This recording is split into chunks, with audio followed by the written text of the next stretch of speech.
Hey guys, welcome back to my YouTube channel. I hope आप सभी ठीक होंगे। तो गाइस, बीएससी सेकंड ईयर वाले बहुत कमेंट कर रहे थे कि प्लीज़ इंपॉर्टेंट क्वेश्चन बताइए करके। सो फाइनली आज हम जो है BSc second year botany paper 2 का इंपॉर्टेंट क्वेश्चन देखने वाले हैं। इसके अलावा फाइनल ईयर वाले भी कमेंट कर रहे थे इंपॉर्टेंट क्वेश्चन के लिए, तो फिर उन्हें मैं कहना चाहूँगा कि मेरा जो प्रीवियस वीडियो है ना 2024 का जो इंपॉर्टेंट क्वेश्चन वाला वीडियो है वो आप जो है जा कर के देख लेंगे। उन्हीं में से ही जो है दोबारा क्वेश्चन आएगा, ये मुझे पता है। और अगर उसमें कुछ ऐड करना है तो फिर वो है प्रीवियस ईयर क्वेश्चन, है ना। पिछले साल का जो क्वेश्चन है गाइस, उनको जो है आपको पूरा पढ़ के जाना है और उन्हीं में से ही जो है दोबारा क्वेश्चन आएगा, उसकी गारंटी मैं लेता हूँ। आज जो है हम लोग BSc second year botany paper 2 का इंपॉर्टेंट क्वेश्चन देखने वाले हैं। प्रत्येक यूनिट से जो है गाइस 5 या 6 क्वेश्चन मैं लूँगा, जो कि बहुत ही इंपॉर्टेंट है ना। और उसको जो है आपको पढ़ के ज़रूर जाना है। तो फिर चलिए यूनिट 1 से देख लेते हैं। यूनिट 1 से फर्स्ट क्वेश्चन है, मरुद्भिद पौधे क्या हैं। मरुद्भिद पौधों में पाए जाने वाले अकारिकीय, शारीरिक एवं प्रकार्यात्मक अनुकूलनों का वर्णन कीजिए। तो फिर गाइस, जो मरुद्भिद पौधे हैं, है ना, तो फिर उनको बताना है कि वे क्या हैं। इसके अलावा उन पौधों का जो अकारिकी लक्षण है ना, उनके उनके शरीर का जो संरचना है और उसके शरीर में उसके शरीर का जो हर एक पार्ट है वो किस प्रकार से कार्य करता है। यानी कि जो मरुस्थल है ना, गर्म ताप जगह है, उनसे बचने के लिए उनके शरीर में कौन कौन से अनुकूलन पाए जाते हैं, उनके बारे में आपको यहाँ पे वर्णन करना है। सेकंड क्वेश्चन है, पौधों में लवणता के प्रति पाए जाने वाले अनुकूलन का वर्णन कीजिए, है ना। तो फिर कुछ पौधे जो है लवण वाले जगह पे जो है उगते हैं, तो फिर लवण से बचने के लिए उनके शरीर में कौन कौन से अनुकूलन पाए जाते हैं, उनका वर्णन यहाँ पे करना है। फिर है, जलोद्भिद पौधे क्या हैं। जलोद्भिद पौधों में पाए जाने वाले आकारिकी या शारीरिक एवं प्रकार्यात्मक अनुकूलनों का वर्णन कीजिए। सेम इसी की तरह क्वेश्चन है, केवल यहाँ पे जलोद्भिद है, ठीक है। आगे देखते हैं, संक्षिप्त टिप्पणी लिखिए करके। पहला है, प्रकाशीय कारक एवं पादप वितरण पर प्रकाश का प्रभाव। तो फिर प्रकाश का प्रभाव पादपों पर किस प्रकार से पड़ता है, उसका वर्णन यहाँ पे आपको करना है। फिर है सेकंड, दीप्तिकालिता। अगर ये दीप्तिकालिता अगर मैं बोलूँ तो फिर ये जो है आप लोग 11th-12th में पढ़े होंगे। इसके अलावा ये पीछे के जो यूनिट है, यूनिट 3 या 4, उसमें भी है ना। तो फिर ऐसे टॉपिक को जो है आपको ज़्यादा ध्यान देना है जो 1-2 यूनिट में हो, पहले से ही हो, है ना। तो ताकि जो है अगर ये यूनिट में नहीं आए तो फिर वो अदर यूनिट में आ जाए, ठीक है। फिर है मृदा परिच्छेदिका, जो कि बहुत ही इंपॉर्टेंट क्वेश्चन है, ये कई बार आ भी चुका है, मृदा परिच्छेदिका।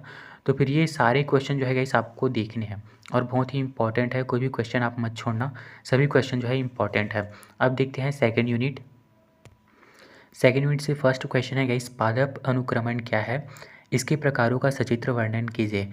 तो फिर ये पादप अनुक्रमण आप लोग 11th या 12th में पढ़े होंगे, वहाँ पे भी है और बीएससी में भी है ना। फिर है, पारिस्थितिक तंत्र क्या है, इसके विभिन्न घटकों का वर्णन कीजिए, जो कि बहुत ही सरल है। पारिस्थितिक तंत्र आपको बताना है, इसका इंट्रोडक्शन, डेफिनेशन और इसके घटकों का जो है वर्णन आपको करना है, ठीक है।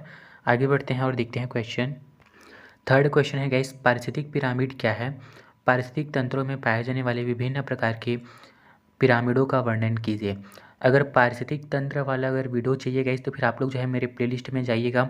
बीएससी फाइनल ईयर वालों के लिए जो है मैंने बनाया है, लेकिन वो आप लोगों के लिए भी फ़ायदेमंद है ना, क्योंकि यही सारा टॉपिक है। पारिस्थितिक पिरामिड क्या है, उसके बहुत सारे विभिन्न प्रकार हैं ना, जैव भार पिरामिड, जनसंख्या पिरामिड, तो फिर वो सारा कुछ जो है मैंने वहाँ पे एक्सप्लेन किया है, आप लोग जा कर के देख सकते हैं।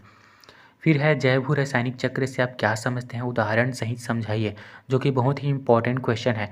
और अगर हम जैव भू रासायनिक चक्र के बारे में बात करें तो फिर इसी में ही जो है कार्बन चक्र, नाइट्रोजन चक्र, जल चक्र और ये सारे चक्र जो है इसी में ही आएगा, है ना, जैव भू रासायनिक चक्र में। इसके अलावा कई बार जो है इसको अलग से भी दे दिया जाता है, कार्बन चक्र को, नाइट्रोजन चक्र को, जल चक्र को, जो कि जैव भू रासायनिक चक्र के अंतर्गत ही हम पढ़ते हैं, ठीक है। तो फिर ये इसको मैंने अलग से बना दिया है क्योंकि इनको अलग से भी कई बार पूछा जाता है। तो फिर घबराना नहीं है कि बहुत सारे क्वेश्चन है करके, ये जो सारे चक्र हैं वो हम इसी के अंतर्गत ही जैव रासायनिक चक्र के अंतर्गत पढ़ते हैं, ठीक है।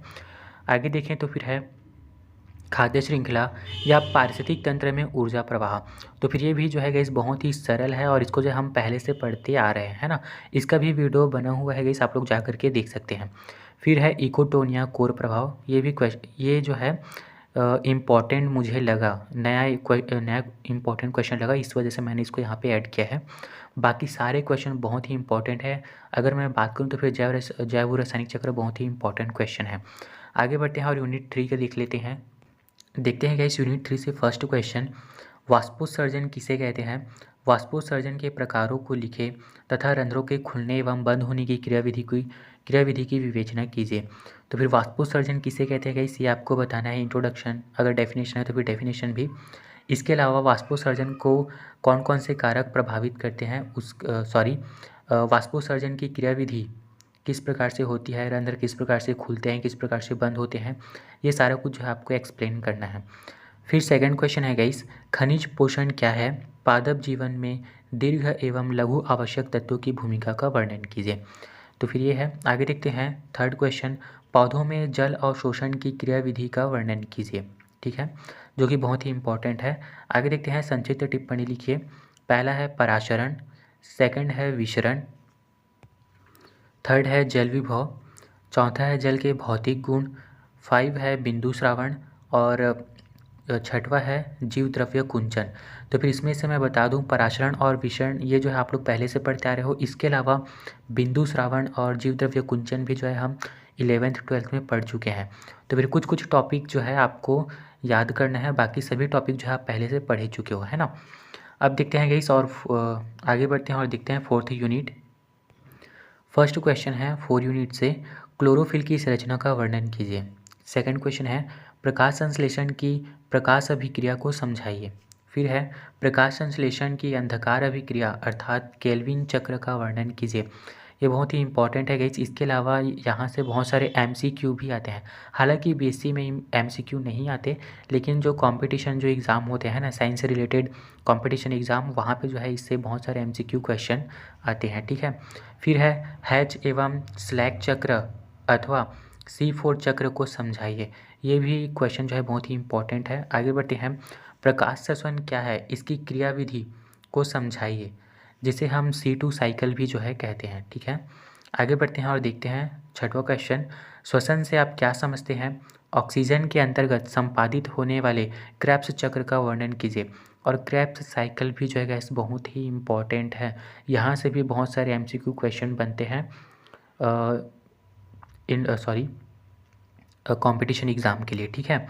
इसके अलावा बहुत ही इंपॉर्टेंट क्वेश्चन जो कि संक्षिप्त टिप्पणी लिखे कर किया जाता है, ग्लाइकोलिसिस को समझाइए, वेरी इंपॉर्टेंट क्वेश्चन।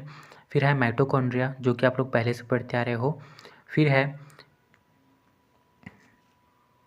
गेनांग श्वसन मापी या श्वसन भागफल। ठीक है। तो फिर ये जो है क्या बोलते हैं, संक्षिप्त टिप्पणी में जो है इस प्रकार के क्वेश्चन आते हैं। ग्लाइकोलिसिस इंपॉर्टेंट है। आगे बढ़ते हैं और देखते हैं गाइस 5 यूनिट। तो फिर 5 यूनिट में जो है हम पादप हार्मोन्स के बारे में देखने वाले हैं ना। ये जो यूनिट है इसमें पादप हार्मोन्स के बारे में है। तो फिर देखते हैं फर्स्ट क्वेश्चन, ऑक्सिन क्या है, इसकी खोज एवं कार्यविधि एवं उपयोग को लिखिए। बहुत ही इंपॉर्टेंट क्वेश्चन है। फिर है दीप्तिकालिता क्या है, इसके प्रकार एवं क्रियाविधि महत्व को समझाइए, जो कि सेकेंड यूनिट में भी है ना। तो फिर इसको जो है आपको अच्छे से देखना है, फर्स्ट यूनिट में भी है। तो फिर ऐसे क्वेश्चन को आप देखेंगे कि जो मल्टीपल यूनिट में हो या फिर मल्टीपल सब्जेक्ट में हो। जैसे कि मैं केमिस्ट्री और जूलॉजी की बात करूँ तो फिर कुछ कुछ सेम रहता है ना। तो फिर आप लोग देख लेंगे। फिर है अंकुरण किसे कहते हैं, इसके प्रकार एवं प्रभावित करने वाले कारकों का वर्णन कीजिए। फिर है गाइस बीज प्रस्तुति पर निबंध लिखिए, बहुत ही इंपॉर्टेंट है बीज प्रस्तुति। आगे देखते हैं पादप गतियों पर एक निबंध लिखिए। तो फिर पादप किस प्रकार से गति करते हैं उनके बारे में जो आपको निबंध लिखना है। फिर है गाइस संक्षिप्त टिप्पणी लिखिए करके। फर्स्ट है जीर्णता, फिर है साइटोकाइनिन, फिर है जिब्रेलिन, फिर है फाइटोक्रोम, फिर है बसंतीकरण। और बसंतीकरण की मैं बात करूँ तो फिर ये फर्स्ट यूनिट में भी है। तो फिर जो मैंने बताया कि है ना, जो मल्टीपल यूनिट में हो उनको अच्छे से देखना है। तो फिर ये बसंतीकरण और दीप्तिकालिता, इनको जो आपको अच्छे से देखना है। हो सकता है वो फर्स्ट यूनिट में ना आए लेकिन 5 यूनिट में आ जाए। ठीक है। तो फिर चलिए गाइस, आई होप ये वीडियो आप लोगों के लिए हेल्पफुल हुआ है। अगर हुआ है तो फिर प्लीज़ वीडियो को लाइक करेंगे, चैनल को सब्सक्राइब करेंगे, दोस्तों में भी शेयर करेंगे ताकि उनका भी फ़ायदा हो। और तो फिर चलिए गाइस, थैंक यू।